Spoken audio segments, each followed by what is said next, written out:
성도들 제네권 제37장 응답이 올 거야. 수도꼭지를 돌리는 손.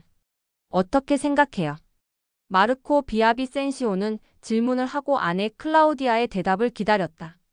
에콰도르 마찰라의 통신회사에 다니는 그는 방금 고용주에게서 에콰도르 동부 아마존 열대 우림의 작은 도시인 푸에르토 프란시스코 데 오레아나에 새 사무실을 열 기회를 제안받았다. 마르코는 승진을 의미하기도 하는 그 자리에 관심이 있었지만 클라우디아의 동의 없이 결정하고 싶지는 않았다. 그 일을 하려면 부부는 4살배기 아들 사이르를 데리고 640여 킬로미터 떨어진 곳으로 이사를 해야 했다. 마르코와 마찬가지로 클라우디아도 대도시에서 자랐기 때문에 열대 우림으로 거처를 옮기는 것은 큰 변화일 터였다. 하지만 그녀는 마르코를 지지했고 그가 승진하기를 바랐다. 그리고 시골로 이사한다는 것도 마음에 들었다. 가족 관계가 더 돈독해질 것 같았다. 그렇지만 그녀와 마르코는 푸에르토 프란시스코 데 오레아나에 대해 똑같은 의문이 있었다. 거기에 교회가 있을까? 부부는 둘 다 귀환 선교사였으며 교회는 그들에게 중요했다. 그들은 아들이 초등회에 참석하고 복음을 배우고 영적인 경험을 할 수 있는 곳에서 자라기를 원했다. 에콰도르에는 20만에 육박하는 후기 성도가 있었지만 대부분 수도인 키토와 1999년에 주님의 집이 헌납된 과야킬 같은 주요 도시 근처에 살았다. 현지에서 엘코카로 알려진 푸에르토 프란시스코 데 오레아나는 비교적 작은 도시였지만 몇 년 전 그곳에서 석유가 발견된 후 급격히 성장해 있었다. 클라우디아는 교회 웹사이트의 교회 찾기 기능을 사용하여 그 근처 와드나 지부를 검색해 보았다. 검색 결과는 나오지 않았지만 얼마 지나지 않아 마르코와 클라우디아의 친구들이 직장 때문에 그곳으로 이사한 몇몇 교회 회원에 대해 이야기해 주었다. 그 말을 듣고 마르코와 클라우디아는 안심이 되었다. 그들은 제안에 대해 기도한 후 자리를 받아들이기로 결정했다. 비아비센시오 가족은 2009년 2월에 엘코카에 도착했다. 엘코카는 울창한 밀림 한가운데 있었다. 하지만 비아비센시오 가족은 놀랍게도 그곳이 나머지 세상과 단절되어 있다고 느끼지 않았다. 어디를 보아도 용물을 보러 오가는 사람들이 있었기 때문이었다. 부부가 교회의 회원임을 알게 된 집주인은 회원들이 함께 모여 경전을 읽는 곳을 안다고 말해주었다. 내가 그 사람들한테 집을 세줬거든요. 주인은 말했다. 그 회원들은 매주 일요일 아침 9시에 함께 모여 찬송가를 부르고 리아오나를 읽고 경전을 공부했다.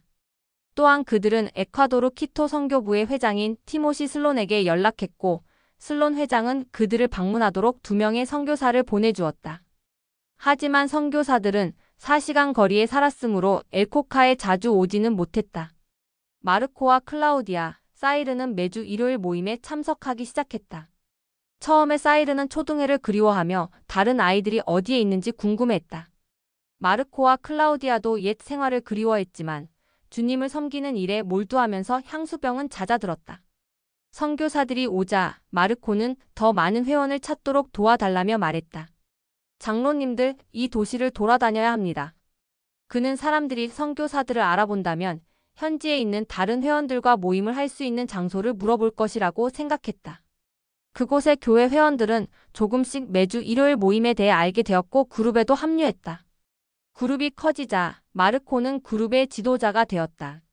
선교사들은 사람들을 가르치고 더 많은 교회 회원을 찾기 위해 매주 오기 시작했다. 오래지 않아 엘코카의 성도들은 교회의 기본 단위 조직 프로그램을 따르도록 승인을 받았다. 그리고 이로써 성찬을 집행할 권세도 받게 되었다.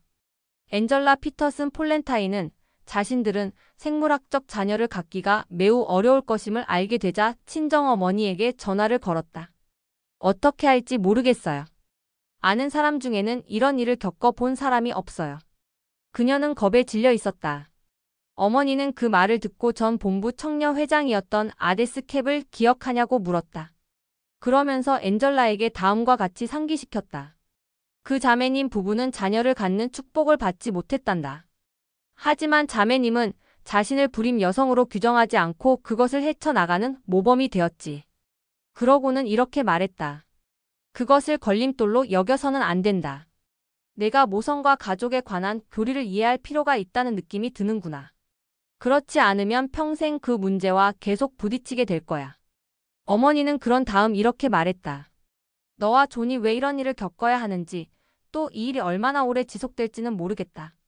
하지만 꿋꿋하게 견디며 주님께서 네가 그것을 통해 무엇을 배우기를 바라시는지를 이해하려고 노력한다면 응답이 올 거야. 엔젤라는 어머니의 사랑과 지지를 느꼈으며 존과 함께 입양이나 체외 수정과 같은 부모가 되기 위한 다른 길을 모색하는 동안 더 많은 시련을 겪으면서도 그 말을 마음 깊이 새겼다.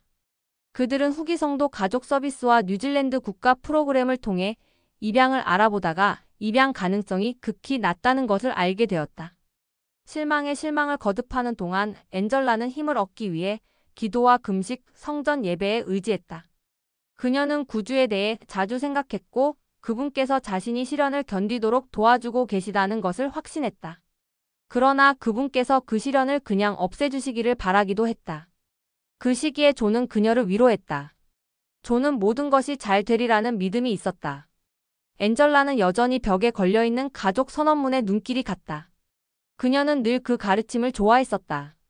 그러나 자신이 불임이라는 사실을 알게 된 후 선언문에서 하나님께서 자녀들에게 번성하여 땅에 충만하라고 명하셨다는 부분을 읽을 때면 이따금 고통을 느꼈다. 그녀는 자신과 존이 자연적으로 아이를 가질 수 없다는 이유로 계명을 어기지는 않았다는 것을 알았다. 하지만 불임 치료를 시작하면서도 엔젤라는 자신들이 해야 할 일을 충분히 하고 있는지 궁금했다. 이 무렵 그들은 뉴질랜드 플랜티만에 있는 대도시인 타우랑가로 이사했고 엔젤라는 스테이크 청년 회장으로 부름을 받았다. 새로운 부름은 그녀를 위축시켰다. 30대 초반이었던 그녀는 다른 지도자들에게 지시를 하기에는 자신이 너무 어리다고 생각했다. 동시에 청년들과 관계를 맺기에는 자신의 나이가 너무 많다는 것에 대해서도 걱정이었다. 그녀는 청년들을 인도하는 방법을 알기 위해 기도했다. 그리고 곧 예상도 못한 방식으로 자신이 소녀들과 공감대를 만들 수 있다는 것을 깨달았다. 엔젤라는 청녀들의 부모보다 젊었기 때문에 많은 청녀들은 그녀를 우러러보며 그녀의 조언을 마음에 새겼다. 결국 그녀는 어머니들이 할 수 없는 방식으로 청녀들을 격려하고 그들과 친구가 될 수 있었다. 자녀가 없기에 그녀는 청녀들이 믿을 수 있는 어른에게서 필요로 하는 시간과 조언을 자신이 더 제공해 줄 수 있음을 깨달았다. 또한 폴렌타인 부부는 와드와 스테이크의 다른 가족을 도우며 기쁨을 느꼈다. 그들은 자주 바비큐 파티나 야외 영화의 밤, 가정의 밤을 열었다.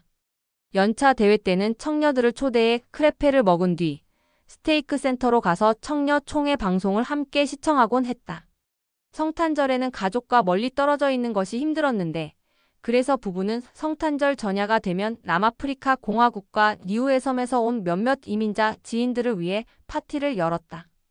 이런 활동을 할 때는 항상 그들의 집이 아이들로 가득했으며 엔젤라와 존은 아이들과 그 부모들과 함께 시간을 보내는 것이 즐거웠다. 그러던 어느 날 엔젤라가 벽에 걸려있는 가족 선언문 액자 앞을 지나가는데 다음과 같은 문구가 그녀의 눈을 사로잡았다. 우리 예수 그리스도 후기 성도 교회의 제1회 장단과 12사도 평의회는 엄숙하게 선언한다. 나는 정말로 이것을 믿는가? 그녀는 스스로에게 물었다. 이 말을 하는 이분들이 선지자와 사도들임을 정말로 믿는가? 그녀의 경험은 가족 선언문을 읽고 이해하는 방식을 바꾸어 놓았다. 하지만 그녀는 선지자와 사도들이 예수 그리스도의 특별한 증인이라는 것을 알았고 그들의 말을 믿었다. 그녀는 어머니가 되는 방법에는 여러 가지가 있다는 것을 깨닫기 시작했으며 자신과 존이 영원한 세상에서 부모가 될 기회를 갖게 될 것이라는 신앙을 가지고 있었다. 이 지식 덕분에 그녀는 구원의 계획 속 결혼과 가족의 중요성을 이해할 수 있었다. 엔젤라는 가족 선언문이 자신이 워싱턴 DC에서 만난 기계공과 중동의 관리에게 어떻게 영감과 감명을 주었는지를 기억했다. 선언문에서 가르치는 진리들은 강력했고 그녀의 삶과 연결돼 있었으며 그녀는 그 진리들을 믿었다. 마르코 비아비센시오는 신속히 에콰도르 엘코카의 통신 사무실을 개설했지만 사무실을 운영하는 것은 날마다 도전의 연속이었다. 그의 직원들은 통신업계의 새내기였기 때문에 고객의 필요사항을 적절하게 충족하기 위해서는 교육이 필요했다. 게다가 고객을 찾는 것도 문제였다. 새로 생긴 사무실이었던 터라 마르코와 그의 팀은 사람들을 만나고 사업을 홍보하는 데 많은 시간을 들였다. 하지만 그들은 열심히 일했고 사무실은 번창하고 있었다. 마르코는 바쁜 만큼 자주 가족과 교회를 위해 시간을 냈다. 한 달 한 달이 지날수록 일요일 아침 성찬식에 오는 사람도 점점 많아졌다. 주님의 영은 그리스도의 회복된 복음을 위해 많은 사람들을 준비시켰다. 그들은 하나님과 그분의 사랑에 대해 몹시 알고 싶어 했다. 이제 선교사들은 일주일에 몇 번씩 이곳에 와서 사람들을 가르치고 교회로 초대했다. 마르코와 클라우디아는 이 그룹이 지부가 되려면 시간이 얼마나 걸릴지 궁금했다. 비아비센시오 가족이 엘코카에 도착한 지 7개월쯤 지났을 때 선교부 회장인 티모시 슬론이 도시를 방문했다.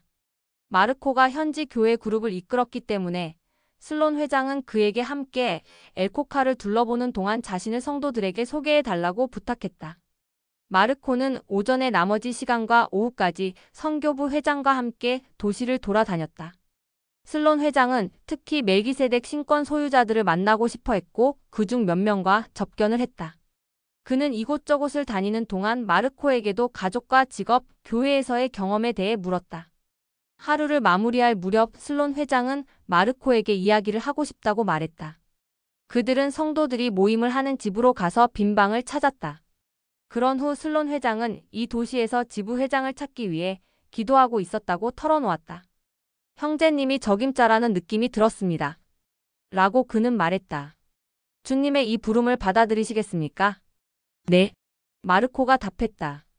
다음 날인 2009년 9월 6일 슬론 회장은 오레아나 지부를 조직하고 마르코를 지부 회장으로 성별했다. 일주일 후 키토의 교회 지역 사무실에서는 지부 모임 장소에서 사용할 의자, 칠판, 책상 등의 물품을 보내왔다. 지부에는 청년 회장으로 봉사하는 클라우디아를 포함해 많은 새로운 지도자들이 있었다. 대부분의 지도자들은 교회 경험이 거의 없었기 때문에 마르코는 그들을 훈련하는 일을 최우선 과제로 삼았다. 그는 지부 지도자들이 그리스도와 같은 사랑과 봉사의 모범이 되기를 바랐다.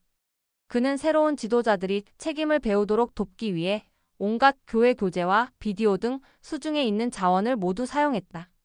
엘코카에서는 휴대전화가 점점 더 보편화되고 있었기 때문에 주중에 그는 지부 회원들에게 전화를 걸거나 문자 메시지를 보내 지부 업무를 수행하고 활동을 계획하고 동료 성도들의 필요사항을 충족시켜 주었다.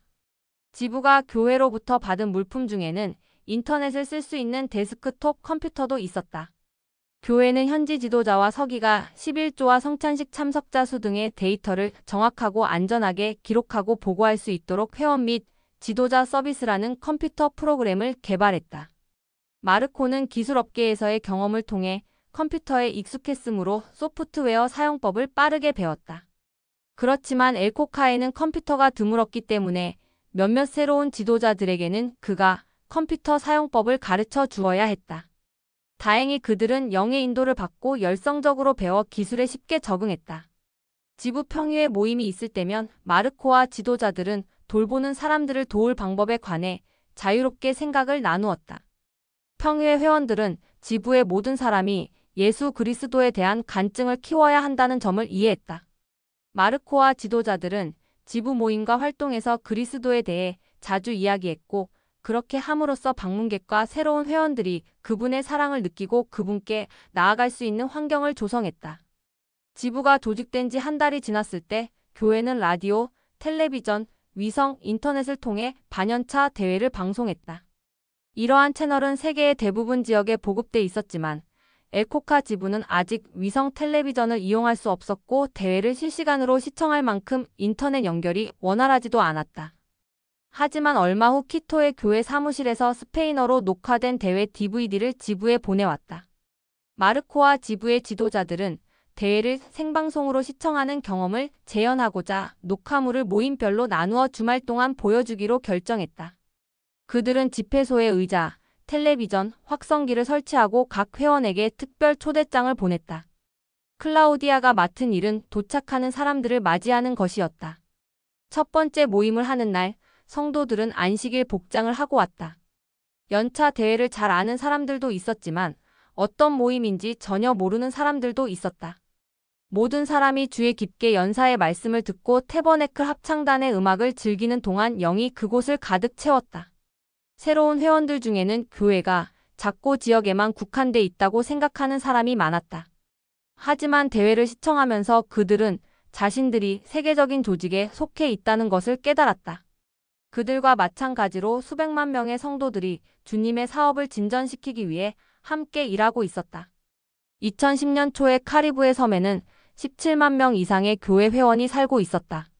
이 성도들의 3분의 2가 거주하는 도미니카 공화국에는 18개의 스테이크와 3개의 선교부가 있었다. 1998년에 교회는 카리브해 지역의 선교사들이 선교 사업을 준비할 수 있도록 도미니카 공화국의 수도인 산토도밍고에 선교사 훈련원을 설립했다. 2년 후인 2000년 9월 힌클리 회장은 이곳에 와서 이 지역 첫 번째 주님의 집인 산토도밍고 성전을 헌납했다. 1978년에 후기 성도 선교사들이 도미니카 공화국에 도착했을 때 이 나라의 유일한 성도였던 연남은 명의 교회 회원들이 공항에 나와 선교사들을 맞이했다. 그 중에는 로돌포와 노에미 보덴도 있었다. 보덴 부부와 그들의 일부 자녀들은 3개월 전에 자신들의 친구들인 존과 낸시 레플라이, 에디와 메르세데스 암파로를 통해 교회에 들어왔다. 그 후 수년간 로돌포와 노에미는 교회에서 충실하게 봉사했다. 회복된 복음은 카리브해의 다른 국가들에도 비슷한 방식으로 전파되었다. 도미니카 공화국 서쪽의 섬인 자메이카에서는 후기 성도 선교사들이 이미 1850년대부터 복음을 전파했다.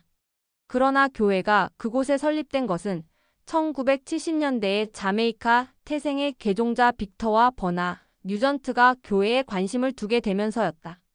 어느 날 빅터와 버나는 미국인 동료 폴 슈메일로부터 몰몬경을 한 권 받았다. 폴은 그들에게 교회 영화인 맨즈 서치 포 해피너스 인간의 행복 추구도 소개했는데 영화에 담긴 메시지와 폴의 그리스도와 같은 모범이 빅터에게 영감을 주었다. 뉴전트 가족은 1974년 1월 20일에 침례를 받았다.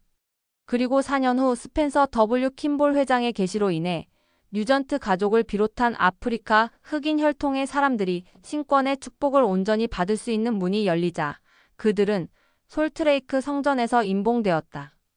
같은 해인 1978년에 또 다른 미국 후기 성도인 그레그 영이 바베이도스에서 친구인 존과 준 네이미에게 침례를 베풀었다. 그로부터 1년 남짓 후에 바베이도스의 첫 지부가 조직되었으며 존은 지부 회장으로, 준은 상호부조회 회장으로 부름받았다. 이후 바베이도스는 서인도 제도 선교부의 본부 역할을 했으며 그곳에서 그레나다, 과들루프, 세인트루시아, 마르티니크, 세인트 빈센트, 프랑스령 기아나, 신트마르턴 등 인근 국가로 복음이 전파되었다. 한편 아이티에서는 칠레 태생의 아이티인 알렉산드레 모라가 친척을 통해 교회를 알게 되었다. 알렉산드레의 친척은 플로리다주의 선교사들로부터 몰몬경을 비롯한 교회 출판물을 얻었다. 선지자 조셉 스미스의 간증을 읽은 알렉산드레는 자신이 사용할 몰몬경을 한 권 달라고 청하여 그 책이 참되다는 증거를 받았다. 아직 아이티에는 교회가 없었기 때문에 그는 플로리다주로 날아가 그곳에서 선교부 회장을 만나고 1977년 7월에 침례를 받았다. 그런 후 그는 포르토프랭스에 있는 자신의 집으로 돌아와 사람들에게 복음을 가르쳤다. 1년 후 선교부 회장은 아이티를 방문하여 알렉산드레의 친구 22명의 침례를 집행했다. 아이티는 사회적, 정치적 불안에 휩싸일 때가 많았지만 그 후에도 수년간 교회는 그곳에서 끊임없이 성장했다. 2009년 말 아이티에는 2개의 스테이크와 2개의 지방부에 약 1만 6천 명의 성도들이 퍼져 있었다. 2010년 1월 12일 아이티에서 엄청난 지진이 발생해 가옥이 무너지고 후기 성도 42명을 포함하여 20만 명이 넘는 사람들이 목숨을 잃으면서 그들의 회복력은 시험대에 올랐다. 지진이 일어났을 때 솔린 생텔루스는 포르토프랭스 집회소에서 감독과 모임을 하고 있었고 그녀의 남편 올게는 현지 호텔에서 업무를 보고 있었다. 지진이 나자 부부는 베이비시터가 어린 새 아이들을 돌보고 있는 자신들의 아파트로 급히 달려갔다. 아파트 건물은 잔해더미가 되어 있었다. 올게는 기도했다. 하나님 아버지, 제 아이들 중 한 명이라도 살아있다면 그것이 당신의 뜻이라면 부디 저희를 도와주세요. 구조대원들은 10시간 동안 잔해를 파헤쳤다. 어느 순간 5살 배기 맞이 간치가 자신이 좋아하는 노래인 난 하나님의 자녀를 부르는 소리가 들렸다. 그 목소리를 따라간 구조대원들은 간치와 동생들 그리고 베이비시터를 구조할 수 있었다. 그 후 몇 주 동안 교회는 현지 지도자와 인도주의 단체를 도와 의사, 텐트, 음식, 휠체어, 의료용품, 기타 필수품을 제공했다. 또한 교회는 재난으로 집을 잃은 많은 사람들에게 피난처를 제공하기 위해 집회소를 개방했다. 이후 교회는 사람들이 일자리를 찾고 새로운 사업을 시작하도록 도와주었다. 구조된 간치 생텔루스는 심각한 부상을 치료하기 위해 플로리다주로 이송되었다. 그곳에서 현지 교회 회원들은 생텔루스 가족을 돕기 위해 장난감, 음식, 기저귀 등의 물품을 가져왔다. 그들의 친절에 올게는 눈물을 흘렸다. 그는 말했다. 우리 교회에 너무나 감사합니다. 2010년 9월 콩고 민주공화국 루프타의 주민들은 교회가 후원하는 깨끗한 물 송수관 설치를 거의 완료하는 단계에 이르렀다. 지방부 회장인 윌리 비네는 기자와 이야기하면서 송수관의 중요성을 강조했다. 인간은 전기가 없어도 살 수 있어요. 하지만 깨끗한 물이 없다는 것은 감당하기 힘든 고통입니다. 기자가 알아차렸든 그렇지 않든 윌리는 평생의 경험을 바탕으로 말하고 있었다. 전기공학을 공부하던 시절에 그는 전기도 들어오지 않는 루프타에서 살고 싶다는 생각은 한 번도 해본 적이 없었다. 그의 계획은 바뀌었고 그는 전기 없이도 잘 해냈으며 성공하기까지 했다. 하지만 그와 그의 가족, 그리고 그 지역의 모든 가족은 수인성 질병으로 인해 고통스러운 결과를 겪었다.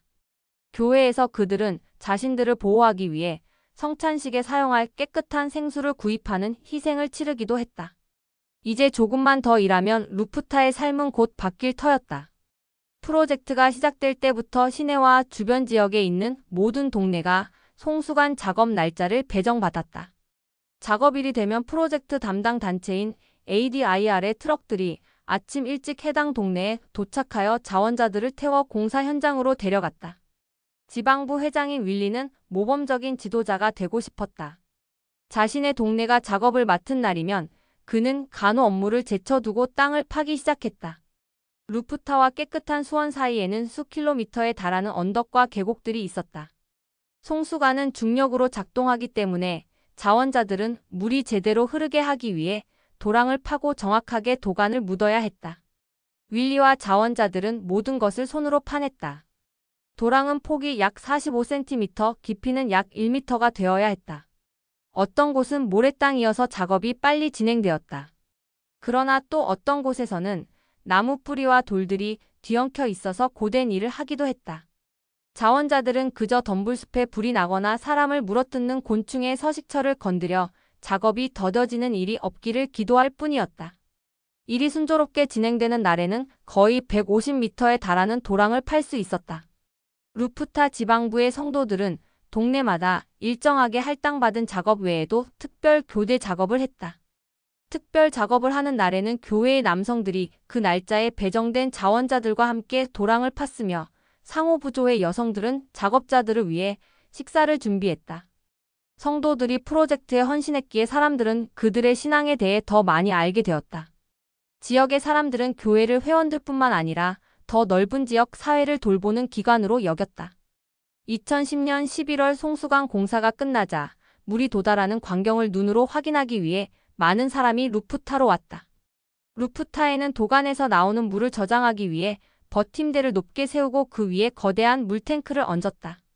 하지만 송수관이 정말로 물탱크를 가득 채울 만큼 많은 물을 날라올 수 있을지 궁금해하는 사람들도 있었다. 윌리도 의구심이 들었다. 그때 수문이 열렸고 물탱크로 콸콸 쏟아지는 물소리가 모두의 귀에 울렸다. 군중들은 이루 헤아릴 수 없는 기쁨을 느꼈다. 각각 여러 개의 수도꼭지가 장착된 수십 개의 작은 콘크리트 급수소는 이제 루프타 전역에 깨끗한 물을 공급할 수 있었다. 시에서는 이를 기념하기 위해 축하 행사를 개최했다. 축제에는 루프타와 인근 마을에서 1만 5천 명의 사람들이 모여들었다. 정부와 부족의 고위 인사, ADIR 임원, 교회의 아프리카 남동 지역 회장단 일원도 귀빈으로 참석했다. 물탱크 중 하나에는 하늘색으로 다음 글귀가 적힌 커다란 현수막이 걸려 있었다. 마실 수 있는 물을 제공해 주신 교회에 감사합니다. ADIR에 감사합니다. 손님들이 도착하여 특별 제작된 정자 아래 앉아 청소년 후기 성도들로 구성된 합창단이 찬송가를 불렀다. 모두가 자리를 잡고 군중의 웅성거리는 소리도 잠잠해지자 윌리는 교회의 현지 대표자로서 마이크를 입에 대고 청중에게 연설했다. 예수께서 많은 기적을 행하신 것처럼 오늘 루프타에 물이 온 것도 기적입니다. 그는 말했다. 그는 군중에게 교회가 지역 사회 전체를 위해 송수관을 후원했다고 말하며 모두에게 송수관을 잘 사용해 달라고 요청했다. 그리고 왜 교회가 루프타 같은 곳에 그토록 관심을 두는지 궁금해하는 사람들에게 그는 간단하게 답했다. 우리는 모두 하나님 아버지의 자녀입니다. 우리는 모든 사람에게 선행을 베풀어야 합니다.